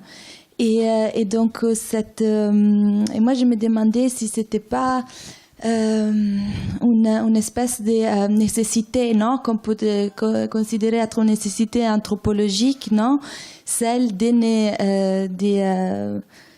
se retrouver dans des cercles plus ou moins pyramidales, et donc dans un certain sens qui peut rappeler une espèce de noblesse, et donc qui va s'affirmer en tension avec les pulsions démocratiques ou pseudo-démocratiques horizontalisants qui arrivent avec l'idée de modernité, de démocratisation des sociétés. Et donc, dans un certain sens, tous ces symboliques, voilà, qui viennent évoquer comme les chevaliers du travail, etc., est-ce qu'on peut les imaginer comme un corporativisme de ce type? Je sais pas. Enfin, j'avoue que je n'avais pas exploré cette proposition-là. Mais en vérité, la question du rapport entre les corporations et l'État, qui est la base de votre question, là où les compagnons s'en emparent, c'est de façon beaucoup plus simple et sensible en fait que ça. Je crois que quand les corporations disparaissent à la Révolution, ce qui se passe pour les compagnons, c'est un phénomène très très basique, en même temps très très important. C'est que en gros, c'est leur horizon qui disparaît. Jusque-là, je vous l'ai dit, le compagnonnage, c'était une institution transitoire. On faisait sa jeunesse et puis ensuite on le devait quitter et on rentrait dans la corporation. On devenait maître du métier, si vous voulez. Mais si les corporations disparaissent, quand elles sont supprimées, le compagnonnage soit disparaît parce qu'il n'y a plus d'issue à sa transition, soit se transforme et devient lui-même une institution pérenne qui s'étend sur toute la vie. Voilà, sur toute la vie. Et donc l'idée du compagnon à vie et des rituels qui scandent la vie en entier, ça n'apparaît qu'à ce moment-là, précisément, vous voyez, pour pallier ces corporations et la disparition de ces corporations. Donc l'idée je crois, de démocratisation, je ne sais pas si c'est celle-là qui fonctionne, il faudrait l'explorer, mais en tout cas, la modernité a rendu les compagnons sensibles au fait d'occuper l'horizon biographique total à un moment donné où les adultes modèles avaient disparu, en fait. Alors, j'en profite pour rebondir. Donc, parce que moi, j'aurais pas le temps d'avoir mes réponses, probablement. Ce soir. Et j'aurais voulu, mais ça paraît, je répercuterai. Et de toute façon, grâce aux actes qui devraient suivre la publication des actes, vous aurez peut-être des réponses ou des pistes de recherche. Alors, il y a un certain nombre de choses, alors je vais le faire très rapidement, qui m'ont tout de suite, qui sont venues à l'esprit. Alors, le bizutage, donc ça a été dit, donc j'y reviens pas. La disparition des vêtements, la transformation, l'abandon du gibus et de la toge, qui était effectivement, puis même éventuellement du sceptre, enfin de la canne, ça correspond dans la vie sociale à la même époque à l'abandon au début du XXe siècle des habits sacerdotaux pour les prêtres, par exemple. Donc c'est un parallèle qui est intéressant par rapport à l'époque, je pense que. De même que j'en reviens à la religion en point 1, vous parlez de hiérarchie tout au long c'est des sociétés extrêmement hiérarchisées. Alors ça me fait rire parce qu'au début vous avez relevé avec humour intervenants seniors et juniors, bien sûr pour la qualité, il n'y a pas de hiérarchie, mais pour le statut et l'expérience, eh bien, ce sont des sociétés à junior et à senior, évidemment, avec l'apprenti qui est le junior et l'enseignant, le compagnon qui enseigne, qui est le senior. Mais d'autre part, il y a les rites. Vous avez insisté beaucoup sur cet aspect, sur cette dimension qui est fondamentale, surtout maintenant, de plus en plus. Et l'accroche, le raccrochage. Alors, vous parlez de personnages légendaires, moi j'aurais carrément dit mythiques. Ça touche le mythe, ça dépasse la légende, et d'autant plus les deux images sont compactées, sont contractées comme un mythe, et en même temps raccourcies dans le temps, c'est-à-dire et puis c'est un temps mythique, c'est pas grave, voilà. Donc c'est très mythique, je trouve. Et tout ça, ça nous amène à la religion. Et j'aurais voulu, ça aurait été intéressant d'avoir, on n'a pas le temps, un parallèle plus précis, d'autant que la maçonnerie, avec la maçonnerie, la franc-maçonnerie, parce que l'histoire est différente, c'est politique, mais il y a quand même cette dimension que vous n'avez pas abordée de l'aspect laïque ou religieux. C'est quand même un aspect. Une société assez d'aspect religieux, sectaire presque même si elle est religieuse éventuellement. En tout cas, dans son déroulé, dans sa méthode, dans ses rites, etc., elle a l'air religieuse, y compris dans ses vêtements qui ressemblent à celles de prêtres avec une hiérarchie, etc. Et d'autre part, alors ça juste des points qui me rappellent le début du compagnonnage qui était fait pour un passage de l'adolescence à l'âge d'homme. Ça rappelle deux choses pour moi, mais évidentes. Alors, l'une peut-être moins connue de vous, puisque c'est très exotique, c'est tous les jeunes hommes dans les pays comme la Thaïlande, le Cambodge, Laos, Birmanie, qui sont dans le bouddhisme Theravada, doivent entrer dans les ordres à peu près à l'âge de la puberté et quelques mois au minimum pour devenir un homme, justement. Enfin, souvent, d'ailleurs, il y a des problèmes après parce que c'est des sociétés d'hommes avec des aînés. Et il y a des choses qui se passent aussi dans les pagodes, mais on n'en parle pas, il ne faut pas le dire. Et ça, c'est coupé. Hein. Et donc on peut parler des petits bons, j'allais dire les bonsaïs, mais non, c'est pas rigolo. Et puis la deuxième chose qui me fait penser à ça, c'est pour les marins de la marine à voile traditionnelle, le passage de la ligne sur l'équateur. C'est aussi un rite de passage de la vie, un rite de la vie, quoi, un passage de la vie. Enfin, ah oui, alors dans le troisième photo que vous avez montré, c'est-à-dire, je ne me rappelle plus le nombre, il y avait un manuscrit, enfin un recueil précieux de la société de Sabotier, et qui parlait de sociétés mystérieuses et de mystères à multiplier et à relayer, à transmettre. Alors, le secret, moi ça m'intéresse parce que les chamans qui m'ont formé, vous c'est charpentier, moi c'est forgeron là-bas, j'ai forgé. Et avec un grand maître et qui, pareil, j'étais nul, donc je me faisais engueuler, enfin je faisais les petits trucs, quoi, j'amenais le thé, tout ça. Bon. Et puis, le secret, il parlait pas. Alors déjà, c'est l'enseignement maître à disciple de l'Orient, pas celui de l'Occident. On parle pas, mais on fait, et l'élève fait aussi, il imite. Et d'autre part, on ne parle pas hors disciple, sinon ça devient insipide et on perd toute magie. Et donc le secret, c'est aussi vis-à-vis de l'extérieur, et ça rejoint la religion et la franc-maçonnerie pour cet aspect-là des choses. C'est intéressant d'aller approfondir. Enfin, j'espère que je ne vais pas trop. Le dandisme, quand vous parlez de l'élégance, je pense au mouvement dandiste qui est aussi une forme de révolte un peu romantique et à la fois éthique et sociale, et pas seulement poétique, mais pas seulement esthétique, mais plus profondément sociale, je pense, et même voilà, avec la chevalerie évidemment. Donc, et j'avais un dernier truc, c'était voilà, c'est une question. Voilà. Il n'y a pas de question. Et donc, quand même, enfin, c'est tout ça, c'est des questions. C'est des questions. Le mode de vie, moi j'aime bien les chevaliers, la table ronde. Alors en plus, avec un menuisier, ça va. Charpentier ou menuisier? C'était plutôt menuisier. Ah ouais. Menuisier, ouais. Moi, j'ai fait un stage de charpente aussi, et c'est vraiment dur. Donc, chapeau, vraiment. Donc, mode de vie des chevaliers, tout ça. Et alors, la question, c'est est-ce que ces derniers descendants de chevaliers, les derniers chevaliers, est-ce qu'ils, dans la vie, parce qu'ils soyez modestes, les valeurs en fait, le rapport au héros, donc à l'armée aussi, modèle, et puis est-ce que dans la vie ils doivent, ou on leur dit de le faire, ou est-ce qu'ils le sentent qu'il faut le faire aussi, protéger la veuve et l'orphelin, se tenir bien, avoir du courage et l'esprit de sacrifice, ou bien est-ce que c'est juste dans le travail? Pardon. Hein. Alors, beaucoup de questions. Peut-être juste, bon, voilà, pour la dernière, oui, comment dire, la formule compagnonique crée des formes de... Ça j'y étais assez sensible. Comment dire, des formes d'identité ou de comportement, enfin, ou d'identité, puis des comportements associés à ces identités, complètement feuilletés. On n'est pas du tout dans le registre laïr un peu schizophrénique, c'est-à-dire identité plurielle, dans cette situation on est comme ci, dans cette situation on est comme ça, et c'est pas la même chose, enfin voilà, c'est pas du tout ça. Là c'est vraiment un autre type, vraiment superposé, et en gros le fait d'avoir tel comportement, ou de progresser, ou de se dégrader dans un registre, par exemple le métier, ça a un impact immédiat sur la vie personnelle, et sur la vie compagnonique, on va dire, si on prend les trois. Être compagnon, être un homme de métier.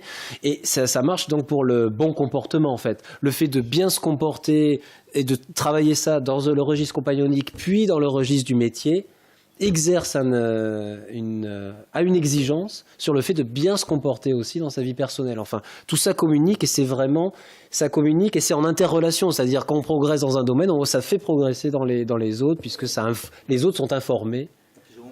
Voilà. De ce point de vue-là, en quelque sorte, oui. Sur le secret, il y aurait plein de choses à dire. Juste, je dis une seule chose, c'est qu'en termes de divulgation, plutôt de comment dire, comment en parler, ce qui est très intéressant, ou ce qu'il faut absolument faire quand on travaille sur ce type de société, en tout cas chez les compagnons ça marche, c'est qu'il faut aller voir les anciens. Parce que les anciens, ils connaissent très bien le secret, on va dire. Oui, c'est-à-dire ils vont vous dire beaucoup de choses parce qu'ils savent exactement ce qu'il ne faut pas vous dire. Si vous allez voir les jeunes, comme j'ai fait moi au début, parce que je me sentais plus de proximité, vous avez des gens qui vous disent rien. parce qu'ils sont tellement pas certains de maîtriser les bonnes limites ou les bonnes frontières qu'ils préfèrent ne rien dire plutôt que d'en dire trop. Et comme ils savent pas, ils disent rien. En l'occurrence, ça marche comme ça chez les compagnons. Alors que quand vous allez voir des anciens, vous avez des gens qui vous parlent beaucoup, parce qu'ils savent jusqu'où contrôler en quelque sorte leurs paroles. Et chez les Papous, et chez les Malais, et chez les Caros aussi, ça marche.